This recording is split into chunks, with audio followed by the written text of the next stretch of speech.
کون دیتا ہے دینے کو منہ چاہیے، کون دیتا ہے دینے کو منہ چاہیے، دینے والا ہے سچا ہمارا نبی، دینے والا ہے سچا ہمارا نبی، سب سے اولا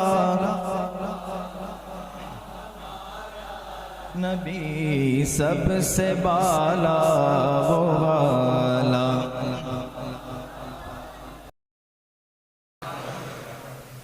الحمدللہ الحنان المنان الذي خلق الإنسان وعلمه البيان، والصلاة والسلام على رسوله سيد الإنس والجان وعلى آله وأصحابه ذوي الخير والإحسان، أما بعد، فأعوذ بالله من الشيطان الرجيم، بسم الله الرحمن الرحيم، قل يا أيها الناس إني رسول الله إليكم جميعا الذي له ملك السماوات والأرض لا إله إلا هو يحيي ويميت، فآمنوا بالله ورسوله النبي الأمي الذي يؤمن بالله وكلماته واتبعوه لعلكم تهتدون، صدق الله مولانا العظيم۔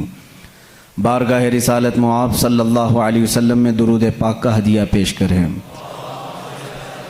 اللہم صلی علی سیدنا و مولانا محمد معدن الجود والکرم وآلہ واصحابہ الکرام وابنہ الکریم وبارک وسلم صلاة دائمتا سرمدا ابدا۔ عزیزان گرامی وقار، آج اس عظیم المرتبت، اس باوقار شخصیت کی بارگاہ میں ہم خراج عقیدت پیش کرنے کے لیے حاضر ہیں، جنہیں عشاق کے امام نے یوں کہا، اللہ کی سرتاب قدم شان ہے یہ، اللہ کی سرتاب قدم شان ہے یہ، انسان ہی انسان وہ انسان ہے یہ، قرآن تو ایمان بتاتا ہے انہیں اور ایمان یہ کہتا ہے میری جان ہے یہ۔ اس عظیم بارگاہ میں ہم آج خراج عقیدت پیش کرنے کے لیے حاضر ہیں، جس کو امام عشق و محبت نے یوں اپنے الفاظ میں کہا تھا، سب سے اعلیٰ و اولا ہمارا نبی، سب سے بالا و والا ہمارا نبی، سارے اونچوں میں اونچا سمجھیے جسے، ہے اس اونچے سے اونچا ہمارا نبی، سارے اچھوں سے اچھا سمجھیے جسے، ہے اس اچھے سے اچھا ہمارا نبی۔ اسی لیے آج نہایت ہی ادب و احترام کی محفل ہے۔ ہمارا عقیدہ تو یہ ہے، وہ نام پاک آتے ہی بے اختیار ہمارے انگوٹھے لبوں تک چلے جاتے ہیں اور چوم کر کے ان کو ہم آنکھوں سے لگا لیتے ہیں، صرف اس بنیاد پر کہ اس نام میں اتنی مٹھاس ہے کہ بار بار چومنے کو دل کرتا ہے۔ اس رسول گرامی وقار صلی اللہ تعالیٰ علیہ وسلم کی بارگاہ میں ہم آج خراج عقیدت پیش کرنے کے لیے حاضر ہیں، جن کی تعریف لکھتے لکھتے قلم ٹوٹ گئے، جن کی تعریف بیان کرتے کرتے زبانیں سوکھ گئیں، جن کی مدح و ثنا میں عشاق، شاعران بلبلان باغ یا انادیل اندلیب گلشن رسالت اور دیگر جتنے بھی محبت کرنے والے ہیں، ان کی زندگیاں ختم ہو گئیں، اور انہوں نے اخیر میں جا کر کے ایک ہی جملہ کہا، لا یمکن الثناء کما کان حقہ بعد از خدا بزرگ توئی قصہ مختصر، کہا تمہاری تعریف تو کسی بشر کے حق میں ہو ہی نہیں سکتی، کوئی بشر کیا تمہاری تعریف کرے، تمہاری ثنا کا حق ادا کوئی نہیں کر سکتا۔ خلاصہ یہ ہے، حاصل کلام یہ ہے، خدا کے بعد اگر کوئی مرتبہ ہے تو یا رسول اللہ وہ آپ کا ہے۔ اسی کو امام عشق و محبت بریلی کے تاجدار نے یوں کہا، لیکن رضا نے ختم سخن اس پہ کر دیا، خالق کا بندہ خلق کا آقا کہوں تجھے۔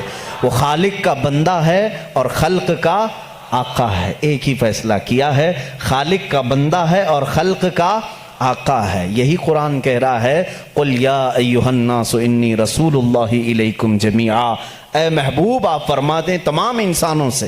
یہاں دیکھیں، توجہ کریں، قرآن میں یہ نہیں آیا یا ایھا الذین آمنو، اے محبوب آپ کہہ دیں اے ایمان والو، نہیں، رب تعالیٰ فرماتا ہے اے رسول آپ فرما دیں کس سے؟ اے انسانوں، جس کے اندر بھی انسانیت ہوگی اس کو رسول بلا رہے ہیں، کیا کہہ کر کے؟ اے انسانوں انی رسول اللہ علیکم، میں تم سب کی طرف رسول بن کر کے آیا ہوں۔ اس میں ہندو بھی ہیں، سکھ بھی ہیں، عیسائی بھی ہیں، سارے مذاہب کے لوگ ہیں۔ اگر انسان ہیں تو ان کو خطاب ہے میرے رسول کا، وہ سب کے رسول بن کر کے آئے۔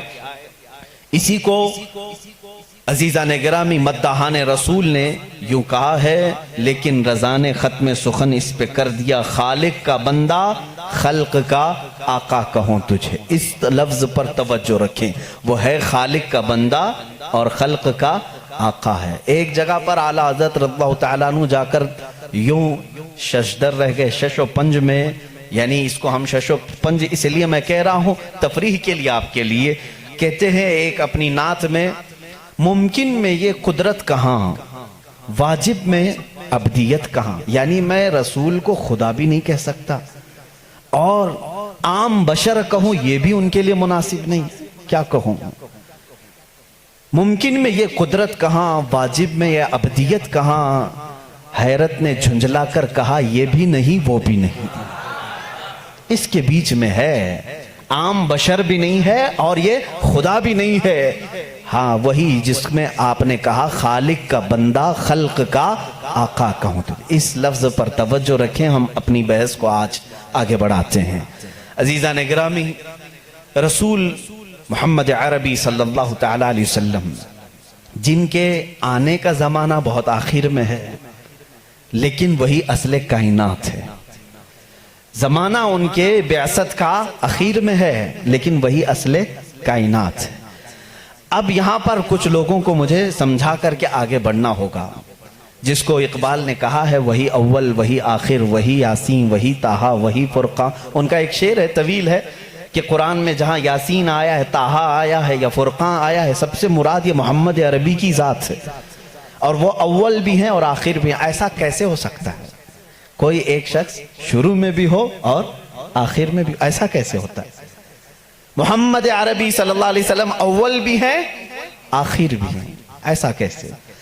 اس کو تو بعض حدیثوں سے آپ نے سنا بھی ہوگا، میرے آقا صلی اللہ تعالیٰ علیہ وسلم نے فرمایا بھی ہے، کنت نبیا وآدم بین الماء والطین، میں اس وقت بھی نبی تھا جب آدم علیہ السلام کو مٹی اور پانی سے گوندھا جا رہا تھا، اس وقت بھی وہ نبی تھے، وہ اول ہیں اور آنے میں آخر ہیں۔ اب یہاں پر مجھے عقلی دلیل کے اعتبار سے آپ کے سامنے، آپ کے میدان میں اترتا ہوں۔ کبھی کبھار کوئی چیز اخیر میں آتی ہے وہ اہم ہوتی ہے، کبھی پہلے ہوتی ہے وہ اہم ہوتی ہے، لیکن ایک چیز ایسی ہے وہ پہلے ہے تو بھی اہم ہے، آخر میں ہو تو بھی اہم ہے۔ وہ کیا چیز ہے؟ کسانی کرنے والے اچھی طرح سے جانتے ہیں۔ ہم مارکیٹ میں جا کر کے ایک بیج لے کر کے آئے، بیج لے کر کے آئے اور اس کو زمین میں بونا ہے، کام تو یہی ہے نا، زمین میں اگر بیج نہ ہو تو پودا نہیں، زمین میں اگر بیج نہ ڈالیں تو اس کی کوئی شاخ نہیں، جڑ تو لگانی پڑے گی۔ ہم بیج لے کر کے آئے، زمین میں ڈالے، یہی اصل ہے بیج، یہی اصل ہے۔ درخت کی اصل کیا ہے؟ یہ بیج ہے۔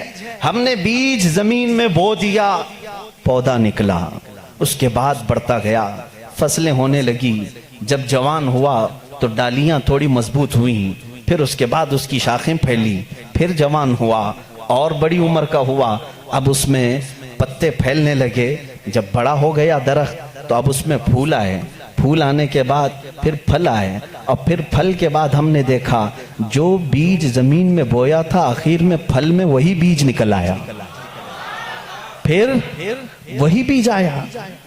پھلی کو آپ کسی پھلی کے دانے کو زمین میں بوتے ہیں، اس کو بونے کے بعد جب پودا نکلتا ہے پھر اس سے شاخیں ہوتی ہیں، اس کا مطلب یہ ہوا کہ بیج اصل ہے پودے کو اگانے کے لیے، پتے بھی اسی بیج سے ہیں، پھول بھی اسی بیج سے ہیں، اور اس کی شاخ کی ساری ہریالی اسی بیج سے ہے۔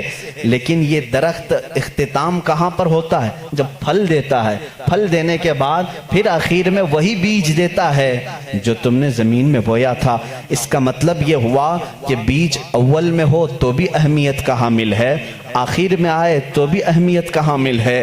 اسی طرح محمد عربی صلی صلی اللہ تعالیٰ علیہ وسلم کی ذات ہے کہ سارے انبیاء آدم علیہ السلام سے لے کر عیسیٰ علیہ السلام تک جو سلسلہ ہے یہ اسی بیج کے شاخیں ہیں. کوئی اس میں سے پھول ہے, کوئی اس میں سے ہریالی ہے, کوئی اس میں سے اس کی پتے ہیں, اور اخیر میں آنے والا وہی محمد الرسول اللہ صلی اللہ تعالیٰ علیہ وسلم جس کو اللہ نے شروع میں ہی رکھا تھا. وہ اصل کائنات ہے, مقصد کائنات ہے, کائنات کی وجہ اصل ہے. عزیزان گرامی, اس فلسفے کو اپنے ذہن میں رکھ کر کے اب میں ایک عالمی بات کرنے کے لیے آیا ہوں. جب اس رسول کے بارے میں ہم اتنی بڑی بات کہتے ہیں, وہی اول ہے, وہی آخر ہے, اور خدا کے بعد محمد عربی صلی اللہ علیہ وسلم اور خدا کے درمیان کوئی تیسرا مقام نہیں ہے. اللہ رب العزت کے بعد دنیا میں اگر کوئی مقام ہے تو وہ صرف رسول پاک کا ہے. باقی سارے انبیاء اکرام علیہ السلام سب نبی ہیں, لیکن بعد محمد عربی صلی اللہ علیہ وسلم, میرے آقا صلی اللہ علیہ وسلم کی فضیلت کے بعد ہی ہیں, وہ افضل الرسول ہے. جب ہم اتنی بڑی بات کرتے ہیں تو کیا وہ رسول صرف مکہ والوں کے لیے آئے تھے؟ کیا وہ رسول صرف عربی لوگوں کے لیے تھے؟ کیا وہ رسول صرف ان کے ارد گرد رہنے والوں کے لیے آئے تھے؟ نہیں میرے عزیزو, قرآن کہتا ہے وَمَا أَرْسَلْنَاكَ إِلَّا كَافَةً لِلنَّاسِ بَشِيرًا وَنَذِيرًا. اے رسول, ہم نے سارے انسانوں کے لیے آپ کو بشیر و نذیر بنا کر بھیجا ہے. سارے انسانوں کے لیے, چاہے وہ امریکہ کا رہنے والا ہو, UK کا ہو, افریقہ کا ہو, کسی بھی جگہ کا ہو, کسی بھی جگہ کا ہو, انسان اگر ہے تو اس انسان کی طرف میرا نبی رسول بن کر آیا ہے. اس رسول کا آنے کا مقصد صرف مکہ نہیں ہے, ایک علاقہ نہیں ہے, ایک شہر نہیں, ایک ملک نہیں, بلکہ وہ آفاقی رسول ہے. اس سے پہلے جتنے بھی رسول آئے ان کو ان کی قوم کا رسول بنا کر بھیجا گیا تھا. وَمَا أَرْسَلْنَا مِن رَّسُولٍ إِلَّا بِلِسَانِ قَوْمِهِ. اللہ فرماتا ہے ہم نے جس رسول کو بھی بھیجا ہے ان کو اپنی قوم کی زبان کے ساتھ بھیجا, اور ایک خاندان کے لیے بھیجا, یا کبھی ایسا ہوا کہ ایک ملک کے لیے بھیجا, ایک گاؤں کے لیے بھیجا. لیکن رسول کریم صلی اللہ تعالیٰ علیہ وسلم کی آمد پوری کائنات کے لیے, پوری کائنات کے لیے.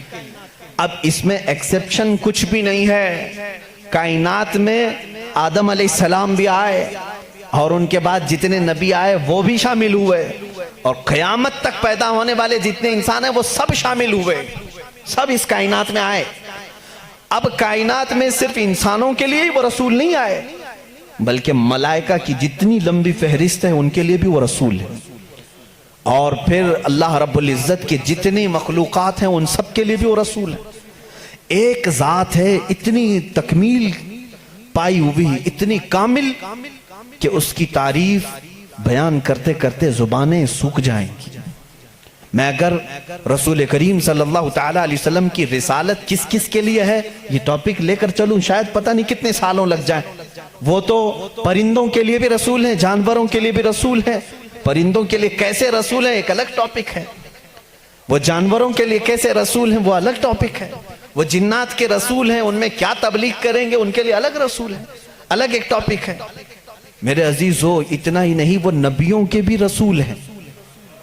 اسی لیے تو قرآن نے چوتھے پارے میں وعدہ لیا ہے نبیوں سے, وَإِذَا أَخَذَ اللَّهُ مِيثَاقَ النَّبِيِّينَ لَمَا آتَيْتُكُم مِّن كِتَابٍ وَحِكْمَةٍ ثُمَّ جَاءَكُمْ رَسُولٌ مُصَدِّقٌ لِّمَا مَعَكُمْ لَتُؤْمِنُنَّ بِهِ وَلَتَنصُرُنَّهُ. قرآن کہتا ہے, یہ سورہ نساء میں, اللہ سورہ آل عمران میں اللہ تعالیٰ یوں فرماتا ہے, یاد کرو اس وقت کو جب سارے نبیوں کی روحوں کو جمع کر کے اللہ نے ایک وعدہ لیا تھا. جتنے بھی نبی دنیا میں آنے والے تھے ان سب نبیوں کی روحوں سے اللہ نے وعدہ لیا تھا. کس بات کا وعدہ؟ اللہ تعالیٰ ان سب سے وعدہ لیتا ہے کہ میرا ایک آخری رسول آئے گا, اگر وہ تمہارے زمانے میں آ جائے تو تم سب کے سب اس پر ایمان لاؤ گے اور اس کی مدد کرو.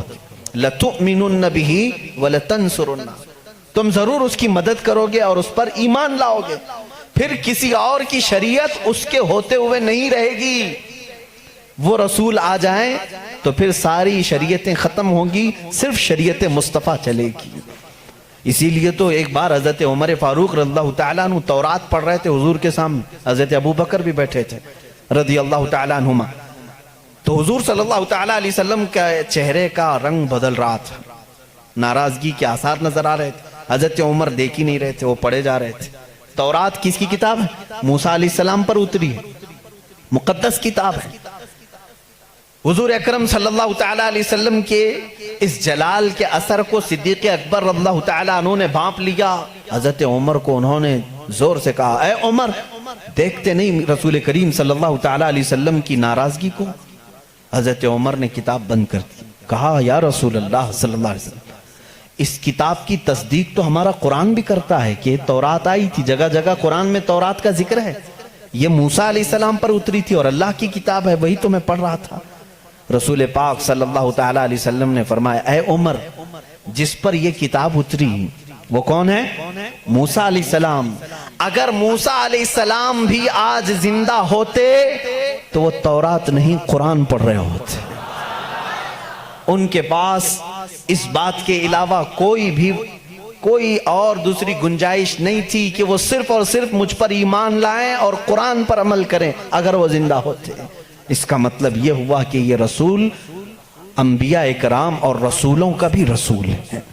اب یہاں پر میں تھوڑی سی باتیں آپ کو الگ انداز میں لے کر کے چلوں گا تاکہ میرے مخاطب اس زمانے میں بہت دوسرے لوگ بھی ہیں. الحمدللہ ایک مسلمان اپنے نبی کونین صلی اللہ تعالیٰ علیہ وسلم کے متعلق جان فدا کرنے کی بات کرتا ہے. یقیناً میں اگر کہوں محمد صلی اللہ تعالیٰ علیہ وسلم, میں نے کسی سے کہا نہیں کہ چوم لو, لیکن ہمارا دل کہتا ہے کہ وہ جب نام آئے تو ہم چوم لیتے ہیں. اتنا بھی عقیدہ ہمارے پاس ہے. اس رسول کریم صلی اللہ علیہ وسلم کی تعریف و توصیف ہم اپنے جو مجموع میں کرتے ہیں یہ صرف برکت کے لیے کرتے ہیں. آج میں ان سے بھی خطاب کرتا ہوں جنہوں نے رسول کو اب تک پہچانا بھی نہیں اور دوسرے کسی مذہب سے آج تک وابستہ ہیں. اس میں دنیا کے جو بڑے مذاہب ہیں, میں اپنے پڑھائی کے زمانے میں ان کتابوں کو پڑھا کرتا تھا تو مجھے حیرت ہوتی کہ جیوز دنیا کا ایک بڑا طبقہ ہے, یعنی مذہب کے اعتبار سے پرانا ہے. یہودی بولتے بولتے آپ لوگ بھی سن کر کے تھک گئے ہوں گے, بلکہ اب تو کچھ لوگوں کو ایسا لگتا ہے یہ گالی تو نہیں ہے, نہیں بلکہ وہ ایک قوم کا نام ہے, ایک قوم ہے. جیسے کسی کو یزیدی کہہ دینا گالی ہو جاتا ہے جبکہ وہ ایک شخص کا نام ہے. خیر, عیسائیت ایک قوم ہے جو حضرت عیسیٰ علیہ السلام پر ایمان لائی اور ان سے پہلے کے انبیاء اکرام پر ایمان لائی. ان کے علاوہ بھی کچھ دوسرے ریلیجین پائے گئے دنیا میں, جیسے بدھ مت ہے, آج اس کے ماننے والوں کو بدھسٹ کہا جاتا ہے, بدھزم. ان کے علاوہ ایک زردشتی مذہب تھا ایران کا, پارسی جن کو آج ہم کہتے ہیں. یہ پارسی مذہب بھی بڑا پرانا ہے, آگ کے پجاری تھے, مجوسی تھے اور ان کا بانی زردشت تھا. یہ دنیا کے بڑے مذاہب کا ذکر کر رہا ہوں. یہودیت, عیسائیت, بدھ مت, پارسی اور اس کے علاوہ ایک اور بڑا مذہب ہندو مت ہے جن کو آج ہم روزانہ دیکھ بھی رہے ہیں اور ہم جس ملک میں ہیں یہاں وہ کثرت سے ہیں, ہندو مت. ان تمام مذاہب سے میں آج ثابت کروں گا کہ ان سب کی کتابوں میں میرے نبی کا ذکر آیا ہے, جس کے متعلق یہ خود آج تک پڑھ نہیں پاتے یا پڑھ کر کے جان بوجھ کے چھپا لیتے ہیں. اگر تھوڑا بہت شدھ بدھ رکھتا ہو کوئی بھی یہودی یا عیسائی یا ہندو یا پارسی یا بدھ, میں اس کو دعوت سخن دوں گا کہ جا کر پھر سے ویریفیکیشن کر لینا میری باتوں کو. آیا ہماری کتابوں میں یہ باتیں ہیں, اور اگر ہیں تو ہمارے پنڈتوں نے چھپایا کیوں ہے, اور اگر ہیں تو ہمیں کیا کرنا چاہیے. میں شروع سے چلتا ہوں. یہودی جو مذہب ہے, نام جو ہے آپ یہودی سنتے ہیں, یہ دراصل حضرت یعقوب علیہ السلام کے 12 بیٹے تھے, ان میں سے بڑے بیٹے کا نام یہودا تھا. یعقوب علیہ السلام نبی ہیں اللہ کے, جن کا نام عبرانی زبان میں اسرائیل ہے, اسرائیل. ان کے بیٹوں کو بنی اسرائیل کہتے ہیں. وہ 12 بیٹے تھے یعقوب علیہ السلام کے, انہی میں سے ایک بڑے بیٹے یہودا تھے, یا بیچ میں کوئی ایک بیٹے کا نام یہودا تھا. اسی نام سے جو بھی بنی اسرائیل ہوتا اسے یہودی کہا جانے لگا. یہودی ایک قوم کا نام ہو گیا. وہ اب اس کو انگلش میں جیوز کہتے ہیں. آج جیوز یہ دنیا کی شریر قوم ہے, بڑی شریر قوم. پہلے یہ لوگوں نے نبیوں کا قتل کیا ہے. ان کے بارے میں کیونکہ میں وہی باتیں کر رہا ہوں جو قرآن کہہ رہا ہے. اگر آپ کہیں گے بہت کٹر پنتھی ہو جائے گی تو پھر قرآن کو بھی بند کرنا پڑے گا. قرآن کہتا ہے یقتلون النبیین بغیر حق, یہ ناحق نبیوں کا قتل کرتے تھے. جب قرآن ان کی باتیں بیان کر رہا ہے تو میں کیوں نہ بیان کروں. یہ شریر قوم تھے, حق بات کو کبھی تسلیم نہیں کرتے تھے.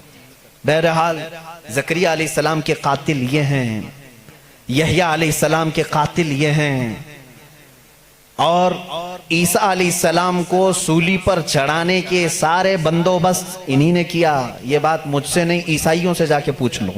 ان سے پوچھنا جیزس کو کون سولی پر چڑھایا تھا, جبکہ ہمارا عقیدہ ہے کہ عیسیٰ علیہ السلام کو سولی نہیں دی گئی. ہمارا عقیدہ ہے, قرآن سے ثابت ہے, اس پر میں بعد میں گفتگو کرتا ہوں. لیکن یہ یہودی قوم بڑی پرانی ہے, یعقوب علیہ السلام سے چل رہی ہے. ٹھیک ہے, کافی پرانی. یہ مانتے کس کتاب کو؟ کسی بھی دین کو, کسی بھی مذہب سے ہم کو اگر بات کرنا ہے تو اس کی جو مقدس کتاب ہے اسی سے بات کرنا. میں بھی انہی سے بات کروں گا, ہوائی فائرنگ نہیں. جو مقدس کتاب تمہارے نزدیک ہے اسی کی باتیں اگر میں رکھتا ہوں. یہاں محفل میں اتنا وقت نہیں ہوتا, تھوڑی تھوڑی جھلکیاں میں دے کر کے جاؤں گا تاکہ جو ریسرچ اسکالر ہیں وہ اس کو آگے بڑھائیں اور پھر اپنی تحقیق سے لوگوں کے سامنے یہ باتوں کو لائیں. یہودی قوم جس کتاب کو مقدس مانتی ہے وہ تورات ہے جو موسیٰ علیہ السلام پر نازل ہوئی, اور زبور ہے جو حضرت داؤد علیہ السلام پر نازل ہوئی. ان کتابوں کے مجموعے کو آج انگلش میں اولڈ ٹیسٹمنٹ کہا جاتا ہے. یہ کتابیں مارکیٹ میں دستیاب ہیں, ان کو کیا کہتے ہیں؟ Old testament. تقریباً اس کتاب میں جو الگ الگ چھوٹی چھوٹی کتابوں کو ملایا گیا ہے 73 کتابوں کا مجموعہ ہے اولڈ ٹیسٹمنٹ. جیسے قرآن میں 30 پارے ہیں نا, پہلا پارا, دوسرا پارا, تیسرا پارا, اس طرح سے اس میں پارے سمجھ لیں یا الگ الگ ٹاپکس. یہ کتنے ہیں؟ 73 ہیں. اس میں بھی ان کا بڑا اختلاف ہے, میں سارے اختلافات نہیں بتا سکتا آج, لیکن قرآن میں سب کا اتفاق ہے, چاہے وہ شیعہ ہو, دیوبندی ہو, وہابی ہو, اہل حدیث ہو, کوئی بھی ہو. جو عقیدہ ہم رکھتے ہیں اہل سنت و جماعت کہ قرآن کے 30 پارے ہیں, سب کا اس بات پر اتفاق ہے. لیکن اولڈ ٹیسٹمنٹ پر سب کا اتفاق نہیں. ان میں سے کچھ مذہب 73 مانتے ہیں, کچھ 66 مانتے ہیں, 66 مانتے ہیں, کچھ لوگ 27 مانتے ہیں. بہرحال اولڈ ٹیسٹمنٹ میں ایک باب ہے جس کو استثناء کہتے ہیں. ایک پارے کا نام ہے, ایک کتاب کا, ایک جز کا, جس کو ڈیوٹرونومی انگلش میں کہتے ہیں. اس میں ایک آیت آئی ہے. آیت ظاہر سی بات ہے اللہ کی ہے, آیت اللہ کی ہے اور موسیٰ علیہ السلام پر نازل ہو رہی ہے. اللہ تعالیٰ فرما رہا ہے, اے موسیٰ میں تمہارے بعد تمہارے بھائیوں میں, بھائیوں سے مراد نبیوں میں, ایک ایسا نبی بھیجوں گا جو تمہاری ہی طرح سے ہوگا, تمہاری ہی طرح سے ہوگا, لیکن میں اس کے منہ میں اپنی زبان رکھ دوں گا. اور دوسری آیت آتی ہے کہ وہ فاران کی چوٹیوں سے چمکے گا. یہ فاران کیا ہے؟ یہ فاران کی چوٹیاں کہتے ہیں مکہ مکرمہ میں جو اب پہاڑ ہے, جبل کعبہ جو خانہ کعبہ کے قریب, انہوں نے اس کو سب ختم کر دیا. آج وہاں پر بادشاہوں کے محلات بنے ہوئے ہیں. وہاں فاران کی چوٹیاں کہا جاتا تھا کہ وہ مکہ کا ایک پہاڑ ہے. اور مقدس کتاب اولڈ ٹیسٹمنٹ میں کہا جا رہا ہے کہ وہ چمکے گا کہاں سے؟ فاران کی چوٹیوں سے. اب میں اس کی طرف آتا ہوں. بیچارے عیسائی کہنے لگے کہ یہ جو بشارت آئی ہے موسیٰ علیہ السلام کو, اس سے مراد ہمارے نبی عیسیٰ علیہ السلام ہیں. یہ منہ میاں مٹھو بنتے ہیں. اس طور پر اللہ نے کیا فرمایا, اے موسیٰ میں تمہاری ہی طرح ایک رسول بھیجوں گا. تمہاری ہی طرح سے مراد کیا ہے؟ عیسیٰ علیہ السلام موسیٰ علیہ السلام کی طرح بالکل نہیں تھے, کیونکہ موسیٰ علیہ السلام کی ماں بھی تھے, باپ بھی تھے. عیسیٰ علیہ السلام کی صرف ماں ہے اور باپ نہیں ہے. اگر ماں اور باپ والا کوئی رسول ہے تو وہ محمد عربی صلی اللہ علیہ وسلم. میرے آقا کی ماں بھی ہیں باپ بھی ہیں. موسیٰ علیہ السلام کی طرح عیسیٰ علیہ السلام نہیں ہو سکتے. یہ میں کرسچن سے کہہ رہا ہوں, عیسائیوں سے کہہ رہا ہوں, جو یہ کہتے ہیں کہ موسیٰ کی بشارت میں ہمارے نبی کا ذکر آیا ہے. میں کہہ رہا ہوں نہیں, اس لیے کہ موسیٰ علیہ السلام کی شادی بھی ہوئی تھی, بچے بھی ہوئے تھے. عیسیٰ علیہ السلام کی شادی بھی نہیں ہوئی, بچے بھی نہیں ہوئے. وہ 33 سال کی عمر میں آسمانوں پر اٹھا لیے گئے. لیکن اگر موسیٰ علیہ السلام کی طرح شادی اور بچے والا کوئی رسول ہے وہ محمد عربی صلی اللہ علیہ وسلم. شادی بھی کیا ہے آپ نے, بچے بھی فرمائے. اور دوسری آیت جو موسیٰ علیہ السلام سے یہ کہی گئی کہ وہ فاران کی چوٹیوں سے چمکے گا, میرے عزیزو اس کا مصداق کوئی دوسرا نبی ہو ہی نہیں سکتا. میں آپ کو تاریخ بتاؤں, فاران کہاں ہے؟ مکہ میں ہے. آدم علیہ السلام سے لے کر حضور اکرم صلی اللہ تعالی علیہ وسلم تک 1,24,000 کم و بیش نبی آئے, لیکن ان میں سے ایک بھی نبی مکہ میں نہیں پیدا ہوئے سوائے محمد رسول اللہ کے. کوئی نبی مکہ میں نہیں پیدا ہوئے, صرف محمد عربی صلی اللہ علیہ وسلم. میرے آقا صلی اللہ علیہ وسلم 40 سال تک مکہ مکرمہ میں خاموش رہے, اپنے اخلاق و کردار کو اظہار کرتے ہوئے. لیکن 40 سال کی عمر کے بعد جب اللہ کی وحی آئی, قرآن کی آیتیں آئی, تو سب سے پہلے میرے آقا صلی اللہ علیہ وسلم نے پورے مکہ والوں کو ایک دعوت دے کر جمع کیا تھا. کہاں جمع کیا؟ یہی فاران کی چوٹیوں میں. یہ پہلا مجمع ہے, پہلا جلسہ ہے میرے آقا کا. اسی جلسے میں میرے آقا نے سب سے پہلی مرتبہ یہ اعلان کیا, اے مکہ والو, میں محمد اللہ کا آخری رسول ہوں. حضور اکرم صلی اللہ تعالی علیہ وسلم کا یہ فرمان عالی شان ہی, جس کو موسیٰ علیہ السلام کی تورات میں کہا گیا کہ وہ فاران کی چوٹیوں سے چمکے گا, الحمدللہ وہ رسول فاران کی چوٹیوں سے جو چمکا وہ آج تک چمک رہا ہے. چمک تجھ سے پاتے ہیں سب پانے والے, میرا دل بھی چمکا دے چمکانے والے. برستا نہیں دیکھ کر ابر رحمت, بدوں پر بھی برسا دے برسانے والے. یا رسول اللہ میں مجرم ہوں آقا, مجھے ساتھ لے لو کہ رستے میں ہیں جا بجا تھانے والے. ہمارے تو روڈ پر ہی ہیں. بہرحال یا رسول اللہ ہم کو اپنے ساتھ لے لیں, جا بجا ہیں تھانے والے تو سمجھتے ہوں گے. اعلیٰ حضرت نے شعر میں ذکر فرمایا. بہرحال ایک اولڈ ٹیسٹمنٹ کی ایک ہی بات میں نے کہی, جیوز سے یہ پوچھیں جا کر کے کہ یہ ذکر آیا ہے موسیٰ کے بعد ایک نبی آنے والے, وہ کون سے نبی ہیں؟ ان کی یہ صفت بیان کی گئی ہے ڈیوٹرونومی استثناء میں. اولڈ ٹیسٹمنٹ میں یہ ذکر آیا ہے, وہ کون ہے, وہ کون سا رسول ہے, آخر تم ہی بتا دو. وہ آج تک نہیں بتائیں گے. وہ کہتے ہیں کہ شاید آنے والا ہے, اس رسول کے بعد اب کون اور آنے والا ہے, اب کون آنے والا ہے. چلو اس کو نہیں مانتے. دوسری بات میں کہتا ہوں, سلیمان علیہ السلام کو بھی یہ بہت مانتے ہیں. کون؟ جیوز, یہودی, جن کو انگلش میں سولومن کہا جاتا ہے. سولومن, حضرت سلیمان علیہ السلام کو یہ سولومن کہتے ہیں. ایک کتاب یہودیوں کے پاس اور مقدس ہے, songs of Solomon. Songs of Solomon کا مطلب حضرت سلیمان علیہ السلام جو مناجات کرتے تھے اللہ کی بارگاہ میں, وہ اشعار ہوتے تھے عبرانی زبان کے. جیسے ہم کہتے ہیں یا الہی رحم فرما مصطفیٰ کے واسطے, یہ دعا ہے نا. سلیمان علیہ السلام اس طرح دعائیں جو کرتے تھے وہ سارے انہوں نے اس کو سانگز کہا ہے, اور اس کو جمع کیا گیا ہے سانگس آف سولومن نام سے. اس میں تو شک کی گنجائش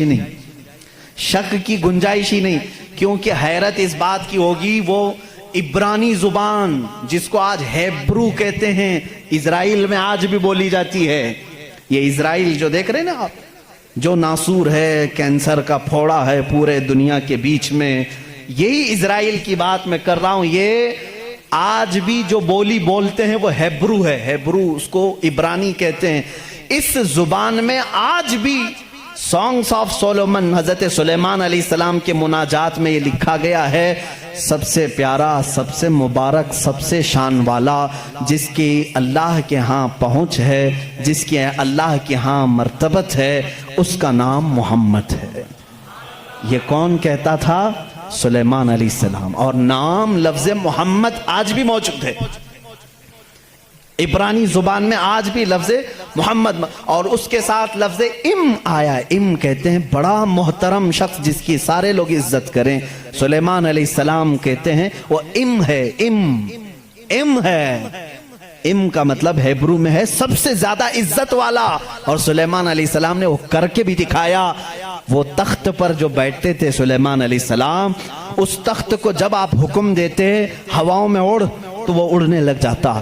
جہاں کا آپ کو سفر کرنا ہوتا آپ سفر کرتے تھے.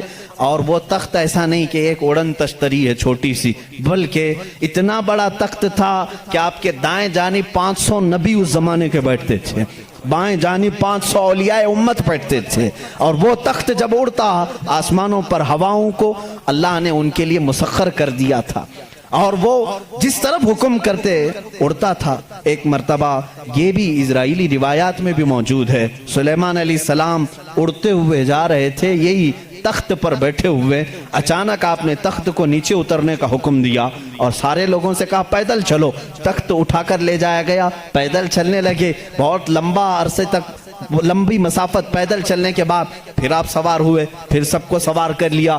پھر ہوا کو کہا کہ اس تخت کو اڑا لے جائے فلاں سمت میں.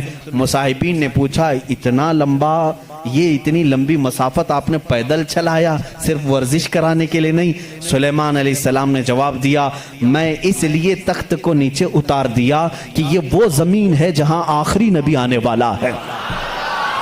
وہ مدینہ طیبہ تھی، وہ رسول کریم صلی اللہ علیہ وسلم کی آخری آرام گاہ تھی، جہاں سے اوپر اڑ کر جانے کو بھی سلیمان علیہ السلام نے بے ادبی تصور کیا. اور اسی لیے وہ اپنے سانگز میں یعنی اپنے مناجات میں جو حضور صلی اللہ علیہ وسلم کے ساتھ لفظ ذکر کرتے ہیں وہ لفظ ام ہے. یعنی دنیا جس کی سب سے زیادہ احترام کرے وہ محمد عربی صلی اللہ علیہ وسلم ہے. آؤ جیوز، آؤ یہودیوں، پڑھو اس چیز کو کہ محمد عربی صلی اللہ علیہ وسلم کا ذکر سلیمان علیہ السلام نے کیا ہے، موسیٰ علیہ السلام نے کیا ہے. اب آتے ہیں، یہ تھوڑی سی جھلک ہے عیسائیوں کے اس دین میں جس کو آپ کرسچینٹی کہتے ہیں، کرسچن ہیں. ان لوگوں کا کیا دین ہے، کیا مذہب ہے، انٹروڈکشن کے لیے بڑا وقت لگ جائے گا. عیسیٰ علیہ السلام کے یہ پیروکار ہیں. عیسیٰ علیہ السلام کو یہ جیزس کہتے ہیں اور اس کو یسوع مسیح بھی کہا جاتا ہے اردو میں، جیزس. لیکن عیسائی بعد میں چل کر کے گمراہ ہوئے، شروع کے عیسائی گمراہ نہیں تھے. عیسیٰ علیہ السلام آئے دنیا میں اللہ کے رسول بن کر، اور جن لوگوں کو بھی عیسیٰ علیہ السلام نے تبلیغ کی وہ حق کی تبلیغ تھی، اللہ ایک ہے میں اس کا نبی ہوں. لیکن بعد میں چل کر کے ہوا کیا، کچھ عیسائی گمراہ ہوئے. ان کو گمراہ کرنے والے بھی یہودی تھے. یہودی عیسیٰ علیہ السلام کو مانتے نہیں تھے، وہ گالیاں دیتے تھے. حضرت عیسیٰ علیہ السلام کے متعلق برے برے جملے کہتے تھے کیونکہ وہ بغیر باپ کے پیدا ہوئے، لیکن وہ اللہ کی مشیت تھی، حکم تھا. لیکن مریم، سیدہ بی بی مریم جن کو عذرا کہا گیا ہے، ان کو کسی مرد نے چھوا نہیں، کبھی زندگی میں چھوا نہیں. لیکن پھر بھی وہ حاملہ ہوئی، کسی مرد سے نہیں، کسی نے ان کو ٹچ نہیں کیا. اللہ رب العزت نے جبرائیل علیہ السلام کو صرف حکم دیا پھونک مارو. جبرائیل علیہ السلام نے پھونک دیا اور وہ حملہ ہوئی. اسی لیے عیسیٰ علیہ السلام کو روح اللہ کہا جاتا ہے، روح اللہ کہا جاتا ہے، وہ اللہ کی نشانی ہے. لیکن بعد کے عیسائی گمراہ ہوئے، یہ کیا کہنے لگے، نہیں ان میں آ کر کے بھی انہوں نے ہی شرپسندی پھیلائی ہے یہودیوں نے کہ نہیں عیسیٰ جو ہے وہ در حقیقت خدا کا بیٹا ہے، مریم خدا کی بیوی ہیں اور عیسیٰ بیٹے ہیں. اس لیے کچھ لوگ ٹرائنیٹی کے قائل ہو گئے، تثلیث جس کو کہتے ہیں، تین خداؤں کو ماننا. یہ عیسائیوں کے دین میں آ گیا، یہ تین خدا ماننے لگ گئے. ایک اللہ کو بھی مانتے ہیں، دوسرے روح مقدس کو بعض لوگ، اور بعض لوگ بی بی مریم کو خدا کہتے ہیں، تیسرے حضرت عیسیٰ علیہ السلام جیزس گاڈ کہتے ہیں. مریم کو میری کہتے ہیں، میری بھی گاڈ ہے، اور اللہ رب العزت کو یہ فادر کہتے ہیں، گاڈ فادر کہتے ہیں. بہت سارے مسلمان یہ جملہ یوز کرتے ہیں، وہ ہمارے گاڈ فادر ہیں، فلاں گاڈ فادر ہے. ہرگز نہ استعمال کریں. اللہ کو باپ کہنا اسلام میں جائز ہی نہیں. لم یلد ولم یولد، نہ اس سے کوئی پیدا ہوا نہ وہ کسی سے پیدا ہوا. ہمارا عقیدہ یہ. لیکن عیسائی بعد میں گمراہ ہوئے اور وہ تین خداؤں کا عقیدہ رکھنے لگ گئے. اب میں آ کر کے چلتا ہوں آگے. عیسائیوں کو اگر میں بتاؤں کہ تمہارے دین میں اصل بات کیا ہے جو عیسیٰ علیہ السلام کہہ گئے جو آج تم نہیں کر رہے ہو، وہ صرف یہی بات ہے۔ عیسیٰ علیہ السلام اپنے حواریین سے کہتے ہیں میں تمہیں ایک ضروری بات سناتا ہوں جس کو سننا ضروری ہے، اس کا حوالہ بھی میں دے دوں، یہ کہاں ہے، یہ بات کہاں ہے، کیونکہ میری باتوں کا ہو سکتا ہے ری ویریفیکیشن ہو، کراس ویریفیکیشن ہو، اور معلومات کرنے کے لیے میں آپ کو حوالہ دیتا ہوں، ریفرنس دیتا ہوں۔ عیسائیوں کی جو مقدس کتاب ہے اس کو نیو ٹیسٹمنٹ کہتے ہیں، بائبل بھی کہتے ہیں۔ اولڈ ٹیسٹمنٹ جو تورات ہے، نیو ٹیسٹمنٹ جو بائبل ہے، آپ سب کو یہ نالج ہونی چاہیے، معلومات ہو۔ عیسائیوں کی یہ مقدس کتاب بائبل یہ ایک نہیں ہے، یہ چار ہے، چار حصے ہیں اس کے، کیونکہ عیسیٰ علیہ السلام کے 4 شاگردوں نے لکھا ہے۔ بائبل کے 4 نسخے آج بھی مارکیٹ میں ہیں۔ بائبل متی کی جس کو میتھیو کہتے ہیں انگلش میں، بائبل لوکا کی جس کو لوکیو کہتے ہیں، بائبل مرقس کی جو عربی میں کہہ رہا ہوں اس کو مارکیوس کہتے ہیں، اور یوحنا کی جس کو جان کہتے ہیں، جیسے جان جوزف کہتے ہیں، جان ابراہیم کو ابراہم کہتے ہیں، یہ تمام وہی الفاظ ہیں جن کو انگلش میں تبدیل کر دیا گیا ہے۔ بات بہت سوکھی تو نہیں ہو رہی ہوں، آپ کے لیے یہ نالج کی ضرورت ہے، میں علم کے لیے یہ بات ضرور آج کرنا چاہتا ہوں۔ محمد ہمارے بڑی شان والے ہیں، میرے آقا صلی اللہ تعالیٰ علیہ وسلم کا تذکرہ آخر اللہ تعالیٰ پرانی کتابوں میں کیسے نہیں کرے گا؟ وہی اول ہیں، وہی آخر ہیں، تو اول ہمیشہ سے اس کا وجود دنیا میں رہے گا ہی رہے گا۔ تو بائبل کے یہ جو 4 نسخے ہیں، اب ان 4 نسخوں میں سے میں سب کی بات نہیں کروں گا، جو بائبل یوحنا کی ہے جس کو جان کہتے ہیں، جان جو بائبل ہے اس کے اندر یہ تحریر ہے، یہ آیت ہے جس میں عیسیٰ علیہ السلام کہہ رہے ہیں اے میرے حواریوں، اے میرے چاہنے والوں، میں تمہیں ایک وصیت کر کے جا رہا ہوں، وہ کرنا مجھے تمہارے لیے ضروری ہے کہ میرے بعد ایک رسول آئے گا جو تمہاری مدد کرے گا۔ لوگ مجھ پر الزام لگائیں گے، وہ میری پاکی بیان کرے گا۔ لوگ میری ماں کو برا کہیں گے، وہ میری ماں کو طاہرہ کہے گا، پاکیزہ کہے گا۔ اور میرے بعد ایک نبی آئے گا، تم سب اس کے انتظار میں رہنا اور اس کے انتظار میں رہنا اور اس کے تعاون میں رہنا۔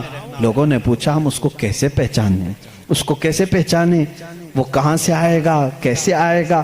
عیسیٰ علیہ السلام نے وہ بھی ہلکا کر دیا اور کہا اس کی ایک علامت یہ ہے جب تک میں دنیا سے جاؤں گا نہیں وہ آئے گا نہیں، جب تک میں دنیا سے جاؤں گا نہیں وہ آئے گا نہیں۔ پوچھا کیوں؟ کہا اس لیے کہ اس کے زمانے میں دوسرا کوئی نبی ہوگا ہی نہیں، کیونکہ وہ خاتم النبیین۔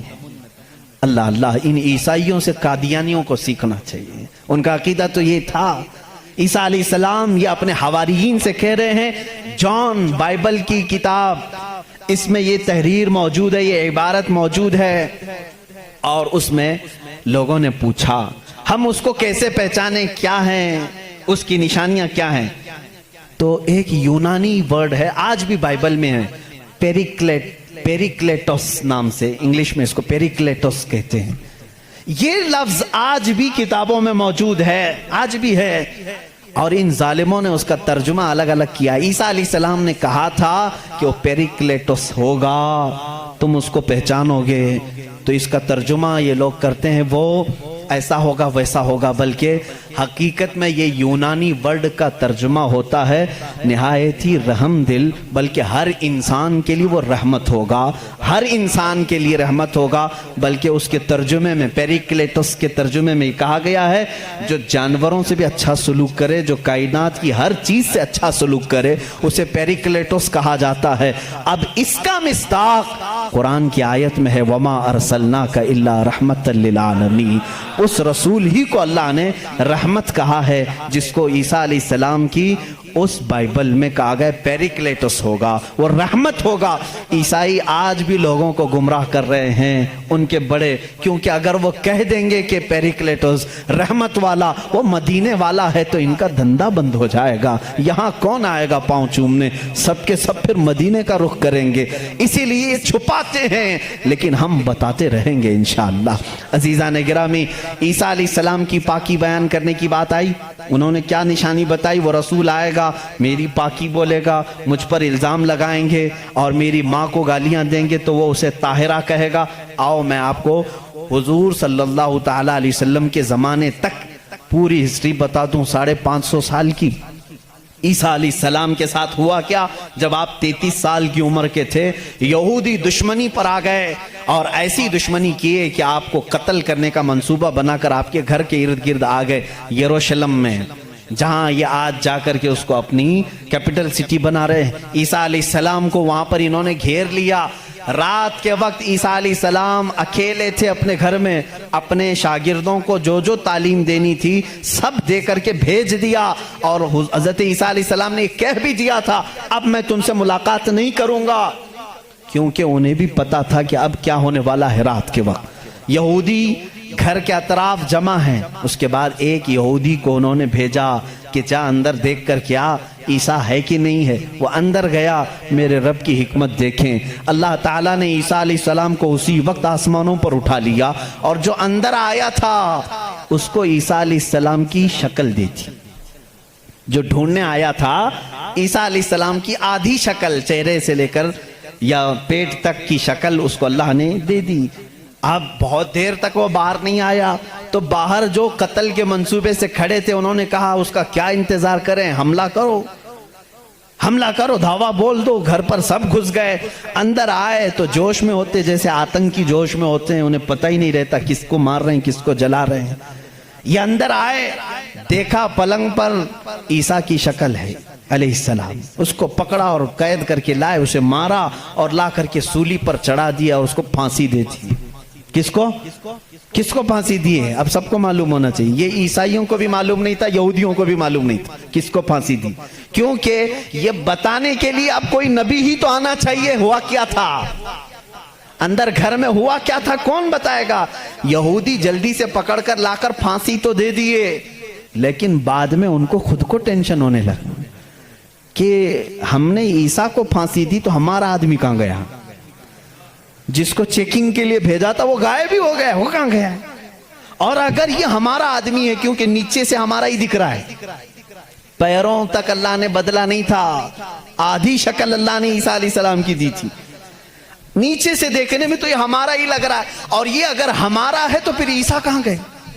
اسی ٹینشن میں معلوم ہے 500 سال گزر گئے، اس ٹینشن میں 500 سال گزر۔ اب بیچارے عیسائیوں کو یہ بھی نہیں معلوم تھا، عیسائیوں کو کون بتائے گا، کیونکہ عیسیٰ علیہ السلام کے بعد سے لے کر ہمارے نبی تک بیچ میں کوئی نبی نہیں آئے، کوئی نبی نہیں آئے۔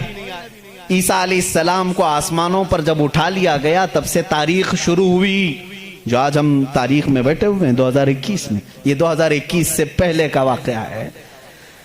اب تاریخ وہاں سے شروع ہوئی، ٹھیک 570 سال گزر چکے تھے، عیسیٰ علیہ السلام کو آسمانوں پر اٹھا لیا گیا، جھگڑے چلتے رہے عیسائیوں کے اور یہودیوں کے، یہ ان کو قتل کرتے تھے وہ ان کو قتل کرتے تھے، کئی بار بیت المقدس کو لوٹا گیا، کبھی عیسائی وہاں پر قابض ہوتے تھے کبھی یہودی قابض ہوتے تھے، کیونکہ عیسائیوں کے لیے بھی مقدس تھا یہودیوں کے لیے بھی مقدس تھا، لڑائیاں چلتی رہتی تھیں۔ وہ عیسیٰ علیہ السلام کو گالیاں دیتے تھے اور ان کو کہتے تھے کہ وہ فلاں سے پیدا ہوا فلاں سے پیدا ہوا، بی بی مریم کو زنا کی تہمت لگاتے تھے۔ عیسائی صفائی دیتے رہتے تھے، نہیں وہ اللہ کی طرف سے آئے تھے، بعد میں پھر ان کا بھی بگڑ گیا عقیدہ، نہیں اگر یہ بار بار کہہ رہے ہیں کہ عیسیٰ کے باپ نہیں تھے، کیسے ہو گئے، تو عیسائی بولنا شروع کر دیے ان کا باپ تو اللہ ہی تھا، خدا ہی تھا۔ تو یہ ان سے بچنے کے لیے اسی ٹینشن میں 550 سال چلے گئے، پھر میرے آقا صلی اللہ تعالیٰ علیہ وسلم تشریف لائے۔ جب مدینہ طیبہ میں آئے تو ان لوگوں کے جھگڑے دیکھے، مدینے میں عیسائی بھی تھے یہودی بھی تھے، اور حیرت کی بات میں آپ کو بتاؤں، مدینے میں عیسائی بھی تھے یہودی بھی تھے۔ کیوں تھے یہ لوگ پہلے سے یہاں پر؟ بڑا طویل واقعہ ہے، یہ گاؤں بھی نہیں تھا، شہر بھی نہیں تھا، کچھ بھی نہیں تھا، مدینہ کچھ بھی نہیں تھا. ایک بار یمن کا بادشاہ وہ حج کے لیے آیا تھا خانہ کعبہ کا طواف کرنے کے لیے, اس کے ساتھ 700 علماء تھے. کتنے؟ 700 علماء تھے. وہ جب واپس جا رہا تھا تو وہ علماء جو تورات بھی جانتے تھے, انجیل بھی جانتے تھے, انہوں نے ساری علامتیں میرے نبی کے آنے کی پڑھ لی تھی. انہوں نے زمین کو دیکھا اور پہچان لیا, کہا وہ آخری رسول جو آئیں گے وہ اسی زمین پر آئیں گے, کیونکہ ہماری کتابوں میں لکھا گیا ہے عرب کے صحرا میں ایک چٹیل میں ایک زمین ایسی ہوگی جو پہاڑوں سے گھری ہوگی اور درخت کھجوروں کے کثرت سے ہوں گے, وہاں ہریالی ہوگی, اس کے بیچ میں وہ رسول آخری زمانے میں آئے گا. ان لوگوں نے پہچان لیا یہی زمین ہے. تو وہ عیسائی اور یہودی جو علماء تھے, وہ 700 علماء بادشاہ کے ساتھ جانے سے منع کر دیا. انہوں نے کہا ہم یہیں رہیں گے اور اس نبی کا انتظار کریں گے, وہ جب آئیں گے ہم ان کے انتظار میں رہیں گے. تو مدینہ بسایا گیا تھا کس کے لیے؟ میرے نبی کے انتظار میں. اس سے پہلے وہاں آبادی نہیں تھی, کوئی آبادی نہیں, اور بسایا ہی نہیں یہودیوں نے. یہودی ہی انتظار میں آ کر کے مدینے میں رہے. اور اتنا ہی نہیں, وہ بادشاہ نے ان کے لیے سب کے لیے گھر بنائے, ایک آبادی بنی, اور اپنا ایک لیٹر بھی دے کر کے گیا کہ اگر وہ نبی آ جائیں تو میرا یہ خط ان کو دے دینا کہ میں بھی ان پر ایمان لاتا ہوں. اس واقعے کو کئی سو سال گزر گئے لیکن وہ خط محفوظ تھا. جب رسول کریم صلی اللہ علیہ وسلم مدینہ ہجرت کر کے آئے تو آپ سب کو معلوم ہے, میں طوالت میں نہیں جاتا, تفصیل میں نہیں جاتا, حضور پاک صلی اللہ علیہ وسلم کو ہر کوئی اپنے گھر بلا رہا تھا. حضور نے کیا فرمایا؟ میری اونٹنی پر چھوڑ دو, یہ جہاں بیٹھے گی وہاں میں قیام کروں گا. اونٹنی کہاں بیٹھی؟ حضرت ابو ایوب انصاری کے گھر پر. اسی صحابی کے گھر کیوں بیٹھی؟ حضور صلی اللہ تعالیٰ علیہ وسلم اس گھر میں مہمان ہوئے حضرت ابو ایوب انصاری کے. روایت یہ ملتی ہے کہ دوسرے ہی دن ابو ایوب کے پاس, انصاری رضی اللہ تعالیٰ عنہ کے پاس, وہ لیٹر موجود تھا جو بادشاہ نے دیا تھا. وہ خط موجود تھا جو کئی سو سال پہلے بادشاہ دے کر گیا تھا. وہ ان کی اولادوں میں چلتا آ رہا تھا, اور وہ حضرت ایوب علیہ السلام, ابو ایوب انصاری رضی اللہ تعالیٰ عنہ کے تک پہنچا, اور وہ حضور صلی اللہ تعالیٰ علیہ وسلم کی خدمت میں پہنچا. میرے عزیزو, ان عیسائیوں نے اور یہودیوں نے مدینہ بھی بسایا میرے نبی کے انتظار میں, لیکن جب وہ رسول حقیقت میں آ گئے تو انہوں نے کیا کیا؟ ایمان لانے سے انکار کر دیا. نہیں مانے, کیونکہ اس وقت دھندا زوروں پر تھا. لوگوں کو جو بیوقوف بنانے کا دھندا ہے وہ بابا گیری میں بہت زیادہ تھے, عیسائی بھی اور یہودی بھی. لوگوں کو پاگل بنانا, ان سے پیسے ایٹھنا, یہ کاموں میں مصروف تھے. اگر وہ نبی کی طرف لوگوں کو کہہ دیں یہی آخری رسول ہے, یہاں کیسے چلے گا پھر کام؟ اس لیے وہ انکار کر گئے. اب میں آپ کو بتاتا ہوں عیسیٰ علیہ السلام نے جو کہا تھا حواریین سے, وہ رسول آئے گا, میری پاکی بولے گا, اور بی بی مریم کو طاہرہ کہے گا جب لوگ ان پر الزامات لگا رہے ہوں گے. میرے آقا صلی اللہ تعالیٰ علیہ وسلم جب مدینے تشریف لائے تو دیکھا یہودی اور عیسائی آپس میں لڑتے ہیں, یہ ان کو تانا مارتے ہیں, وہ ان کو تانا مارتے ہیں. کسی کو حقیقت کا علم ہی نہیں تھا. آخر ان کو سولی دی گئی یا قتل کیا گیا, کیا ہوا کسی کو نہیں معلوم تھا. پہلی مرتبہ میرے آقا صلی اللہ علیہ وسلم پر قرآن کی آیت آئی. اللہ رب العزت نے فرمایا بر رفعہ اللہ الیہ. یہ لوگ آپس میں جھگڑتے ہیں, ان کو یہودی کہتے ہیں ہم نے سولی پر چڑھا دیا, پھانسی دے دی. عیسائی کہتے ہیں نہیں وہ غائب ہو گئے ہیں, آئیں گے. اے نبی آپ فرما دیں, نہ عیسائی صحیح کہہ رہے ہیں نہ یہودی صحیح کہہ رہے ہیں, بلکہ اللہ نے عیسیٰ کو آسمانوں پر اٹھایا ہے. میرے آقا صلی اللہ علیہ وسلم نے سب سے پہلی مرتبہ یہ بیان کیا, اور پھر یہودیوں سے کہا اے یہودیوں تم ہرگز بی بی مریم کی طرف انگلی نہ اٹھانا, اس لیے کہ وہ بتول ہیں, وہ عذرا ہیں, انہیں کسی بشر نے چھوا تک نہیں. عیسیٰ علیہ السلام جو پیدا ہوئے وہ اللہ کی نشانی ہے. اب مجھے بتاؤ, عیسائیوں کے اوپر 500 سال سے یہ غلاظت ڈال رہے تھے. کون؟ یہودی. 500 سال سے گالیاں دے رہے تھے. ان عیسائیوں کو احسان ماننا چاہیے میرے رسول پاک کا. میرے رسول کریم صلی اللہ تعالیٰ علیہ وسلم نے سیدنا عیسیٰ علیہ السلام کی طہارت بیان کی کہ وہ اللہ کے بیٹے نہیں ہیں, وہ پاکیزہ ہیں, وہ اللہ کی مخلوق ہیں. اور دوسری طہارت بیان کی سیدہ بی بی مریم کی کہ وہ پاکیزہ ہے, طاہرہ ہے, بتول ہے, عذرا ہے. اب عیسائیوں کو یہ تسلیم کرنا چاہیے کہ ہم کو یہودیوں کے ان الزامات سے اگر کسی نے بچایا ہے تو وہ محمد رسول اللہ ہے. عیسائیوں کی کتاب میں یہ ساری چیزیں موجود ہیں میرے عزیزوں۔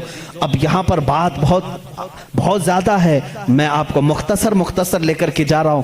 دنیا کے جو بڑے مذاہب ہیں، جو بڑے ریلیجین ہیں، ان میں سے یہودی بھی ہیں، عیسائی بھی ہیں۔ تیسرے نمبر پر اگر میں بدھ مت کا ذکر کروں، بدھا جس کو گوتم بدھ کہتے ہیں، اس دین کا بانی، اس دین کا فاؤنڈر، اس دین کا موجد گوتم بدھ، اس کی تعلیمات، اس کی کتابیں آج بھی موجود ہیں۔ کتابیں جو دساتیر کہلاتی ہیں، گوتم بدھ کی کتابوں میں اخلاق زیادہ سکھائے گئے ہیں، تصوف زیادہ سکھائے گئے ہیں، دنیا سے کنارہ کشی زیادہ سکھائی گئی ہے۔ جیسے آج بھی گوتم بدھ کے ماننے والے یہ کہتے ہیں، عیسائیوں میں جس طرح فرقے ہوئے، اسی طرح بدھ مت میں بھی فرقے ہوئے۔ اس میں سے جیسے کچھ ننگے رہنے والے، کچھ لوگ کپڑے پہننے والے، کچھ پوری دنیا کو چھوڑنے والے، کچھ دنیا میں سے تھوڑا چکھنے والے، سب طرح کے ہوئے۔ لیکن گوتم بدھ کی جو تعلیمات تھی وہ دنیا سے کنارہ کشی کے لیے تھی۔ گوتم بدھ دنیا کا ایک بڑا اس زمانے میں پیروکار جس کے رہے ہوں ایسا شخص تھا۔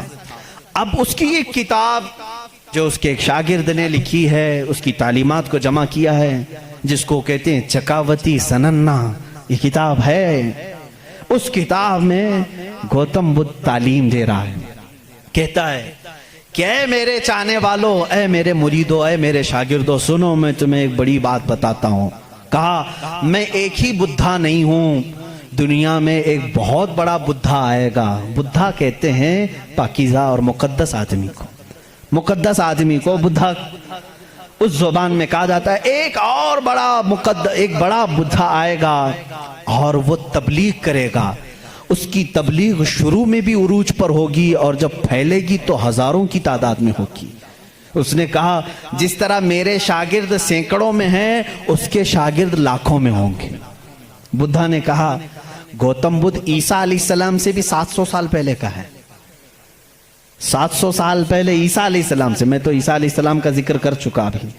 گوتم بدھ کی تعلیمات میں یہ ہے، کتاب آج بھی ہے چکاوتی سننا جس کا میں ذکر کر رہا ہوں، جس میں ایک لفظ اس نے کہا کہ ایک شخص آئے گا جو لوگوں کے دلوں کو بدل دے گا، لوگوں کو برے اخلاق سے نکالے گا، وہ شراب کو منع کرے گا اور وہ لوگوں کی جانوں کو بچائے گا، وہ عورتوں کی عزت کرے گا اور وہ نہایت ہی حسین و جمیل ہوگا۔ یہ سب الفاظ موجود ہیں۔ اس کے شاگردوں نے پوچھا اب وہ آئے گا تو ہم اس کو کیسے پہچانیں؟ اس نے بھی ایک لفظ کہا، اس نے کہا وہ مائتریا ہوگا۔ یہ وہی الفاظ میں بیان کر رہا ہوں، تھوڑے خشک ہیں، اس کو سمجھ لیں آپ، اس لیے کہ میری تقریر وہ لوگ بھی سنیں گے تو وہ چیک کریں گے۔ مائتریا ہوگا، گوتم بدھ کہتا ہے وہ آئے گا، وہ اس کو مائتریا کہیں گے، مائتریا کہیں گے۔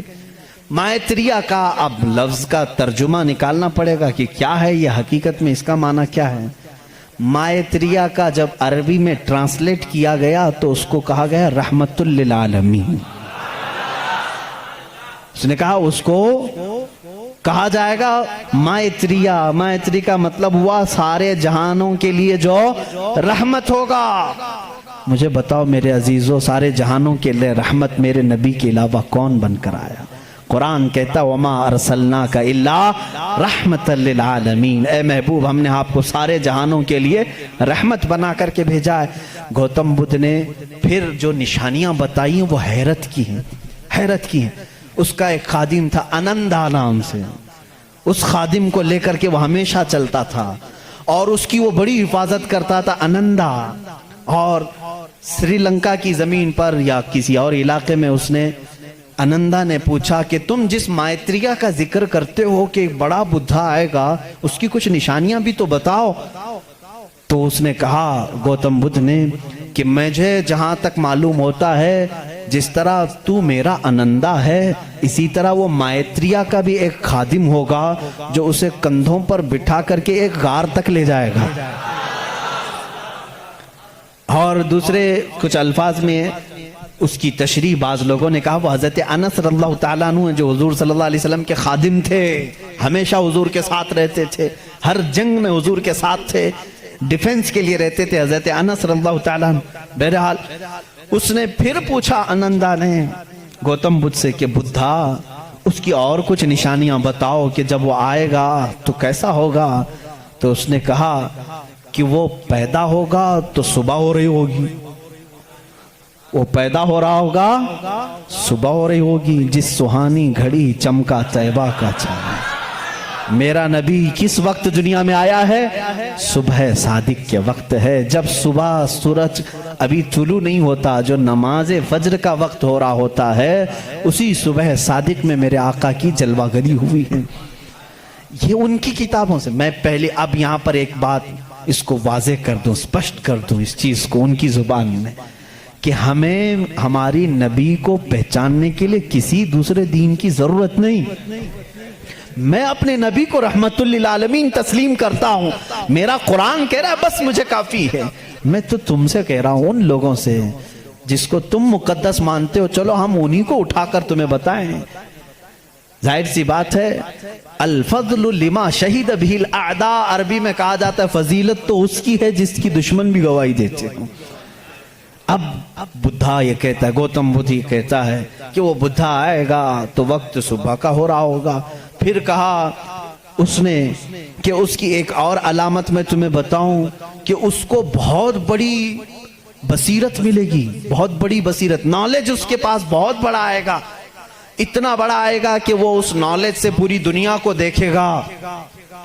اتنا نالج اس کے پاس، میں اس کو بصیرت کو نالج کہہ رہا ہوں، اتنی فہم اتنی ادراک اس کو ملے گی. یہ گوتم بدھ کہہ رہا ہے اپنے خادم سے آنندا سے کہ اتنی نالج اس کو ملے گی کہ اس سے وہ پوری دنیا کو دیکھے گا اور اسی سے وہ پوری دنیا کے نظام کو چلانے کی بات کرے گا. لیکن اس کی علامت یہ کہ یہ ہوگی کہ وہ جو نالج، وہ جو بصیرت اس کو ملے گی اس بدھا کو، وہ رات کے وقت ملے گی. وہ کب ملے گی؟ رات کے وقت ملے گی. میں یہ کہتا ہوں جس بصیرت کا وہ ذکر کر رہا تھا میرے مصطفیٰ کے لیے، وہ قرآن پاک ہے اور وہ نازل ہوا ہے. قرآن خود کہتا ہے انا انزلناہ فی لیلۃ القدر، ہم نے قرآن کو نازل کیا ہے. کب نازل کیا ہے؟ لیلۃ القدر میں، رات کے وقت نازل کیا ہے. گوتم بدھ کہہ رہا ہے اسے ایک بصیرت ملے گی، بہت بڑی نالج ملے گی اور وہ رات کے وقت ملے گی اور وہ رات بہت چمکدار ہوگی. وہی تو ہمارا قرآن کہہ رہا ہے لیلۃ القدر خیر من الف شہر. اس رات کو تم کیا جانو، وہ ایک رات 1000 مہینوں سے بہتر ہے.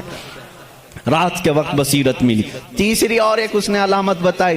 اس کے خادموں نے بہت پوچھا، انہوں نے پوچھا اچھا کیا، باقی بدھوں کے لیے پوچھا، اور اس نے کہا کہ اس کی ایک اور علامت تم دیکھو کہ وہ مائتریہ جو ہے، وہ جو سب سے بڑا بدھا ہوگا، وہ جب دنیا سے جا رہا ہوگا تو وہ اور بھی رات کا وقت ہوگا.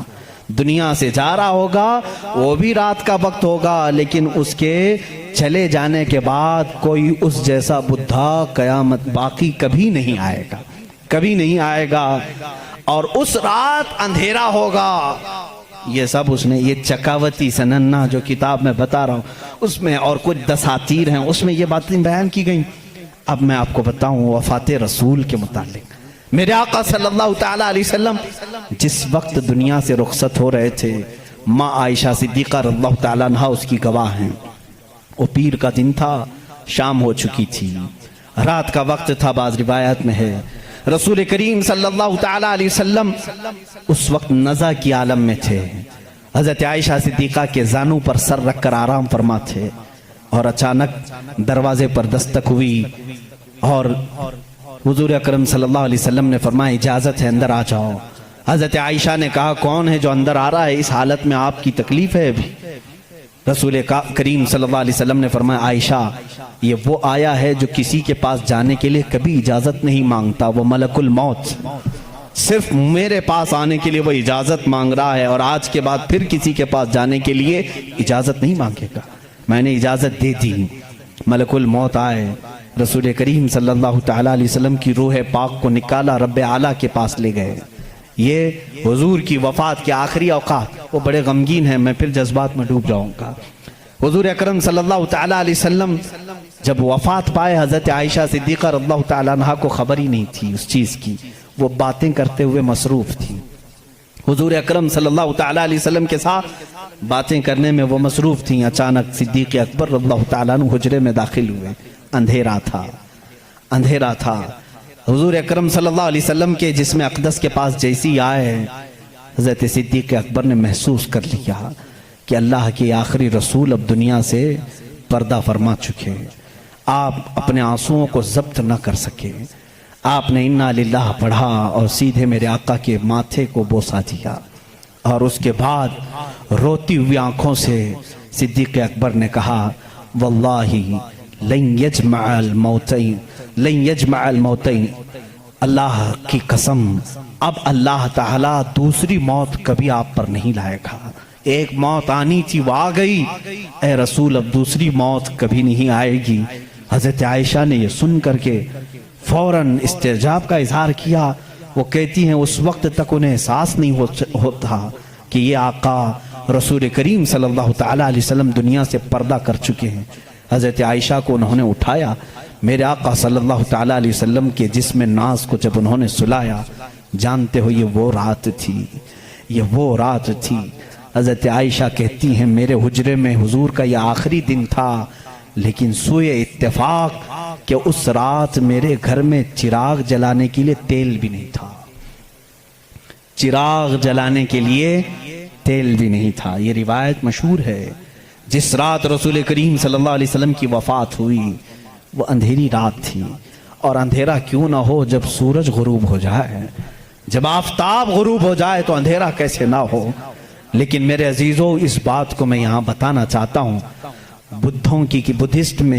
بدھزم میں یہ بات بتائی گئی۔ گوتم بدھ نے یہ خود کہا کہ وہ مائتریہ آئے گا تو روشن ہوگا، جب وہ جا رہا ہوگا تو نہایت ہی اندھیرا ہوگا، روشنی نہیں ہوگی، لیکن اس کا چہرہ چمک رہا ہوگا۔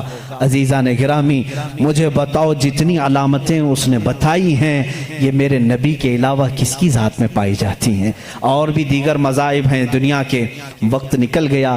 زردشتی مذہب جو مجوسی ہیں ان کی بھی کتاب ہے زندہ وسطہ نام سے، یہ فارسی کے لوگ تھے، ایرانی الاصل تھے، آگ کی پوجا کرتے تھے، ان کی کتاب میں بھی لکھا ہے، پارسیوں کی کتاب میں لکھا گیا ہے کہ ایک نبی آئے گا جو عرب میں پیدا ہوگا، وہ آگ کو بجھا دے گا اور کعبے کی طرف سارے لوگوں کے منہ کو موڑ دے گا۔ اس نے کہا اس وقت تک لوگوں کا قبلہ کعبہ نہیں تھا، بیت المقدس کی طرف منہ کر کے پڑھتے تھے۔ زندہ وسطہ کتاب یہ پارسیوں کی کتاب ہے جس میں یہ زردشتی مذہب کو مانتے ہیں، وہ اس میں بشارت دی گئی ہے ایک نبی آئے گا، عرب میں پیدا ہوگا، آگ کو بجھا دے گا اور سارے لوگوں کا منہ کعبے کی طرف پھیر دے گا۔ مجھے بتاؤ کعبے کی طرف کسی اور نبی نے نہیں پھیرا، بلکہ مصطفیٰ کریم صلی اللہ تعالیٰ علیہ وسلم جب مدینہ طیبہ تشریف لائے اس وقت بھی لوگوں کا قبلہ بیت المقدس تھا، بیت المقدس قبلہ تھا۔ حضور صلی اللہ علیہ وسلم 17 مہینے تک بیت المقدس کی طرف منہ کر کے نماز پڑھاتے رہے۔ مدینہ طیبہ میں ایک علاقہ ہے آج بھی وہاں جہاں آج مسجد قبلتین بنی ہوئی ہے، وہاں میرے آقا صلی اللہ علیہ وسلم ظہر کی نماز پڑھا رہے تھے، 2 رکعت ہو چکی تھی۔ بیت المقدس اس طرف ہے، خانہ کعبہ اس طرف ہے، دونوں اپوزٹ سائیڈ میں ہیں۔ بیت المقدس کی طرف منہ کر کے میرے آقا امام ہیں، نماز پڑھا رہے ہیں، پیچھے صحابہ کی صفیں، 2 رکعت ہوئی تھی۔ حضور کے دل میں یہ خیال آنے لگا کاش ہمارا چہرہ کعبے کی طرف ہوتا تو اچھا ہوتا۔ بیت المقدس بھی افضل ہے، لیکن کعبہ وہ ہے جہاں میرے آقا کی ولادت ہوئی ہے۔ میرے آقا کا آبائی وطن، حضور کعبے سے نہایت محبت کرتے تھے۔ اگر ہمارا قبلہ، ہمارے چہرے کا رخ اس طرف ہوتا تو زیادہ اچھا ہوتا۔ یہ دل میں خیال کر کے میرے آقا آسمان کی طرف یوں دیکھ رہے تھے، کب؟ نماز کی حالت میں۔ 2 رکعت ہو چکی ہے، دوسرے پارے کا پہلا صفحہ ہے۔ رب تعالیٰ نے اسی وقت جبرائیل کو آیت دے کر بھیجا، فَلَنُوَلِّيَنَّكَ قِبْلَةً تَرْضَاهَا۔ آیت کہتی ہے قَدْ نَرَا تَقَلُّبَ وَجْهِكَ فِي السَّمَاءِ، اے محبوب ہم آپ کا آسمان کی طرف چہرہ اٹھانا دیکھ رہے ہیں، ہم انقریب آپ کے چہرے کو اسی طرف پھیریں گے جہاں آپ کی خوشی ہے۔ اتنی آیت ہی نہیں آئی، اتنی آیت نہیں آئی، اس کے فوراً بعد اسی آیت میں جبرائیل امین یہ آیت لے کر کے آئے، فَوَلِّ وَجْهَكَ شَطْرَ الْمَسْجِدِ الْحَرَامِ۔ اے نبی دیر کس بات کی، اثر میں نہیں، ابھی آپ اپنا چہرہ کعبے کی طرف فرمائیں۔ خانہ کعبہ کی طرف سارے لوگوں کا قبلہ بدل گیا. دیکھو اس رسول کی 2 رکعت بیت المقدس کی طرف ہوئی. آپ پھر گئے, صحابہ پھر پیچھے حضور کے آ گئے. بلکہ ایک روایت میں حضور صلی اللہ علیہ وسلم چل کر کے آگے آئے, آپ امام تھے اور صحابہ پھر صفیں. اسی طرح سے وہ نماز نہ ٹوٹی نہ چھوٹی نہ پھوٹی, حالانکہ اس نماز میں رد و بدل ہوا. 2 رکعت اس طرف پھر کر کے, 2 رکعت اس طرف پھر کر کے. ہم اگر پھریں گے تو نماز ٹوٹ جائے گی, وہ صحابہ کی نماز ٹوٹی نہیں, اس لیے کہ اس میں درس ہے. نماز تو اصل وہی ہے جو فرمان مصطفیٰ کے تابع ہو, رسول جس طرف رخ کرے. اور صحابہ کا یہ مذہب بھی تھا. کچھ صحابہ بیان کر رہے ہیں, بخاری شریف کی حدیث ہے, مسلم میں حدیث ہے. ایک صحابی سے پوچھا گیا حضور اکرم صلی اللہ تعالیٰ علیہ وسلم ظہر اور عصر کی نماز میں کچھ پڑھتے تھے کہ نہیں پڑھتے تھے؟ سری نماز ہے نا, قرات تو نہیں ہوتی تھی, لیکن حضور امام ہوتے, وہ خود بھی خاموش کھڑے ہوتے یا پڑھتے تھے؟ یہ بڑا عجیب سوال ہے نا. اب ظہر کی نماز میں حضور کچھ پڑھتے بھی تھے کہ نہیں پڑھتے تھے؟ سب امام خاموش رہتے ہیں, لیکن آپ نے کبھی پوچھا امام صاحب آپ خاموش تو ہیں, سیدھے منہ بند کر کے کھڑے رہتے ہیں یا کچھ آپ ہلکے ہلکے میں پڑھتے ہیں؟ صحابہ سے کسی نے پوچھا, کچھ صحابہ نے کہا نہیں حضور پڑھتے ہیں. سنائی تو کسی کو نہیں دیتا تھا. اس صحابی سے پوچھا گیا کیسے معلوم حضور نماز میں پڑھتے ہیں؟ کہتے ہیں حضور اکرم صلی اللہ علیہ وسلم کی داڑھی ہلتی ہوئی ہم نماز میں دیکھتے تھے. حضور پاک کی داڑھی ہلتی تھی, اس کی علامت ہے کہ حضور کچھ تلاوت کرتے تھے. اب اس صحابی سے پوچھو آپ کا چہرہ کس طرف ہوتا تھا؟ آپ کا چہرہ کس طرف ہوتا تھا؟ نماز تو قبلے کی طرف منہ کر کے پڑھی جاتی ہے, آپ حضور کا چہرہ دیکھ رہے تھے, داڑھی ہلتی ہوئی دیکھ رہے تھے. وہ صحابی کی زبان سے بھی وہی ان کی روح پکارے گی جو اعلیٰ حضرت نے کہا ہے, حاجیو آؤ شہنشاہ کا روزہ دیکھو, کعبہ تو دیکھ چکے, کعبے کا کعبہ دیکھو. غور سے سن تو رضا, کعبے سے آتی ہے صدا, میری آنکھوں سے میرے پیارے کا روزہ دیکھو. کعبے کا وہ کعبہ ہے, صحابہ اکرام دیکھتے تھے. تو میں یہاں پر بات یہ کر رہا تھا, زرادشتی مذہب میں, پارسیوں کے مذہب میں جو کتاب ان کی مقدس ہے جس کو زندہ وسطہ کہتے ہیں, اس میں یہ بشارت انہوں نے دی ہے ایک نبی آئے گا, ایک شخص آئے گا, عرب میں پیدا ہوگا, آگ کو بجھا دے گا اور سارے لوگوں کا منہ پھیر کر کے کہاں کرے گا؟ کعبے کی طرف کر دے گا. انہوں نے جو کہا تھا وہ صحیح کہا تھا. وہ رسول محتشم صلی اللہ علیہ وسلم تشریف لائے, اور جس وقت میرے آقا تشریف لائے تھے ایران میں 1000 سال سے آگ جل رہی تھی, اچانک بجھ گئی. آگ بجھ گئی. سارے کاہن اس دن پریشان تھے, اس آگ کو کبھی ہم نے بجھنے نہیں دیا تھا, آج کیسے بجھ گئی؟ وہی دن تھا 12 ربیع الاول کا, جب کسریٰ بادشاہ کے محل میں دراڑ پڑ گئی. جس محل کے بارے میں اس کا چیلنج تھا کہ اس کو دنیا کی کوئی طاقت گرا نہیں سکتی, وہ آج بھی موجود ہے عراق کے ایک شہر مدائن میں. لوگ کہتے ہیں کسریٰ کا محل, ہم دیکھنے کے لیے بھی گئے ہیں کئی مرتبہ. اس میں بیچ میں سے ایک دیوار ایسی ٹوٹی ہے کہ اندر سے آدمی جا آ سکتا, اتنی بڑی دراڑ ہے. بادشاہ اس محل میں بیٹھتا تھا, وہ ٹوٹی کیسے, پھٹی کیسے. اس نے بھی بلایا سارے نجومیوں کو, یہ کیا ہو گیا اچانک, کسی نے ہتھوڑا بھی نہیں مارا لیکن یہ ٹوٹ گئی. ایران میں ان سارے لوگوں نے بلایا, آگ 1000 سال سے نہیں بجھی تھی, آج کیسے بجھی؟ کسی نے پانی بھی نہیں ڈالا. دونوں جگہ جو نجومی جمع ہوئے تھے سبوں نے ایک ہی جواب دیا. ایرانیوں کو, پارسیوں کو یہ کہا آگ کوئی پانی ڈال کر کے نہیں بجھایا, کوئی تو ایسا پیدا ہوا ہے جو اب آگ کے لیے خطرہ ہوگا, آگ اس کے لیے ٹھنڈی ہو جائے گی, اور وہ آگ کے پجاریوں کے لیے ایک بڑا مسیحا بن کر کے, ان کے لیے دین کا ایک مبلغ بن کر کے آئے گا, ان کو آگ کی عبادت سے نکالے گا اور وہ کسی خدا کی عبادت کے لیے لے جائے گا. اس دن نجومیوں نے انہیں کہا, اور ادھر عراق میں کسریٰ نے جب بلا کر کے میٹنگ لی, کیوں دیوار کٹی, کیوں دیوار ٹوٹی, اس سے بھی انہوں نے کہا ہتھوڑا تو کسی نے نہیں مارا, لیکن ایسا لگتا ہے کہ دنیا میں کوئی ایک بچہ ایسا آیا ہے جو پورے لوگوں کے دلوں کو تبدیل کرنے والا ہے. ہم نے پڑھا ہے کہ اس کے آتے ہی عجیب و غریب باتیں ہوں گی. میرے عزیزوں, پارسیوں کی کتابوں میں واقعات موجود ہیں. اسی لیے اعلیٰ حضرت نے فرمایا جس دن وہ رسول پیدا ہوئے تھے ایران کی آگ بجھ گئی, کسریٰ کے بادشاہ کا محل